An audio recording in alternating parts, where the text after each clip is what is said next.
Good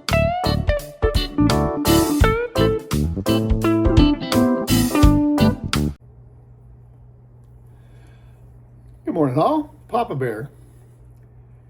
It is Saturday, August 22nd. Yesterday was a milestone for me. I'll tell you about that in a minute. But first, I'm smoking my brand new Barling Marylebone Fossil, shape number 1813 bit pot.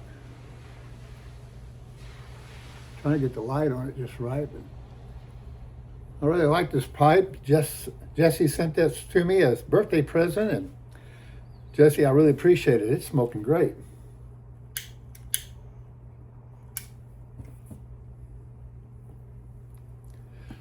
And this morning I'm smoking the tobacco that he sent me, Cellin's Liana Epoch Antique from March of 24.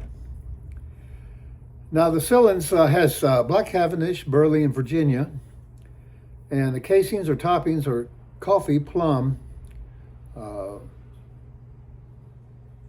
Maribel plums, and Virginia.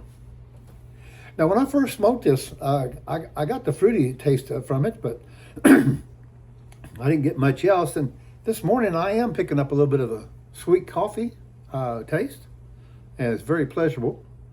Virginia's don't sting very much at all. And Mrs. Bear said it's got an excellent room note.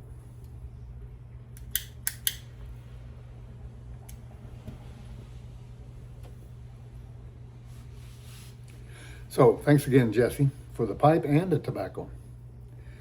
And I haven't done this in a while, and I will do a few shout outs this morning. Jason at PAD Anonymous, he's a new presenter. He's got 61 subs and 17 videos. And I'm not sure if Jason's just admitting that he has a problem with acquiring pipe, or if he's going to be around to help us with our PAD and maybe start a PAD Anonymous chapter so that we can go and get some counseling. But anyway, I love the name, Jason, and look forward to seeing you get over 100 subs here real soon. And then I got Lou Howell. He's got 43 subs and 9 videos, and he's doing an excellent job. He's starting out doing VRs to people's giveaways, and he's just got a pleasant personality on his videos. Lou, I really enjoy your videos. Keep going. We're going to get you to 100 also. And then I want to shout out Ethan, Easy Embers. I think I shouted him out before, but I met him at Muletown. Delightful. Him and his wife are just a delightful couple. He's got 176 subs and 49 videos. So if you haven't checked these guys out, they'll be in the bucket below. And give them a like, give them a sub. Appreciate it.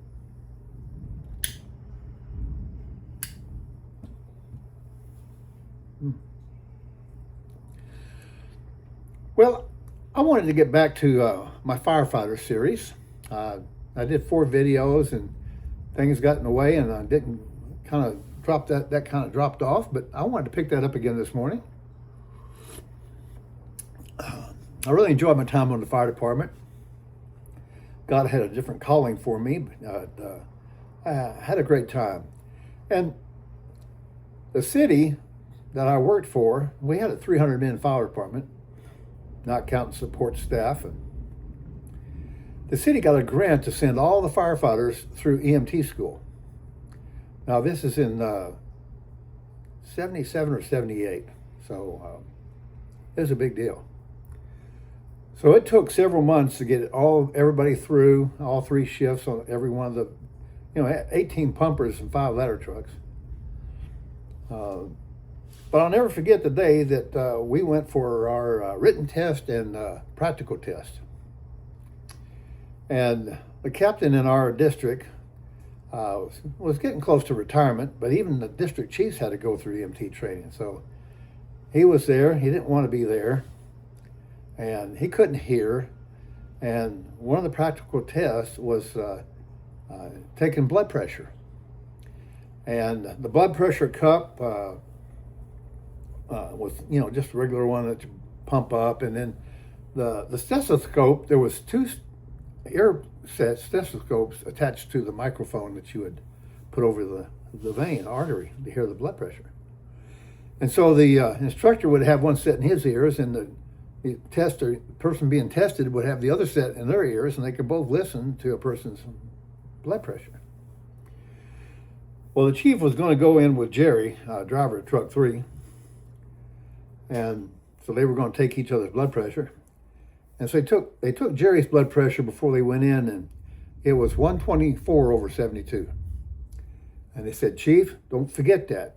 Whenever you take my blood pressure, you just telling me it was 124/72, and we'll be fine." Well, we went in there, and Jerry, truck driver number 3, truck 3, Jerry took the chief's blood pressure and got it right, and then they put the blood pressure cup on Jerry's arm, and the chief pumped up the blood pressure cup, and he started letting the air out, and you could see the dial on there, but you could hear the heartbeats, the first one and the last one, a lot better than just watching that dial. So he let that air out, and the needle was going, and then finally just quit. And the chief said, 124/72. Well, that instructor looked at him like, let's do that again. And so the chief pumped up the blood pressure cup and started letting the air out, and you can see the needle moving and everything else, and it got finished, and the chief said, "Yep, 124/72. Well, that instructor looked awful puzzled, but he said, "Well, you're right. Y'all both passed." Well, when they got outside the room, the chief was telling everybody, I passed my blood pressure reading. And he was so excited about that. And Jerry said, "Chief, the reason he had you do it twice is that you didn't have your earpieces in your ear." And he was wondering how you were getting that blood pressure without listening to the vein, artery pumping. So we had a pretty good laugh about that, but I bet that instructor was wondering how in the world he was getting that blood pressure correct. Well, that was a funny one, and I hope to have more. But getting back to what I said at first, yesterday was a milestone for me. 6 years ago, on August 21st, I had heart surgery. I had a heart attack while I was in the hospital. I went in the night before, not feeling well. And I had the heart attack actually that next morning. They rushed me down to the cath lab, and Dr. P put in 5 stents. And God used him to keep me going a few more years. Well, this last week, he wanted to do some testing. He wanted to do a echocardiogram and a stress test. Well, I passed the echocardiogram great. My heart function is doing great. But the stress test, they put radioactive dye into your vein, artery, and they take images of that. They last 3 minutes. You got to be still for 3 minutes while they're taking those images.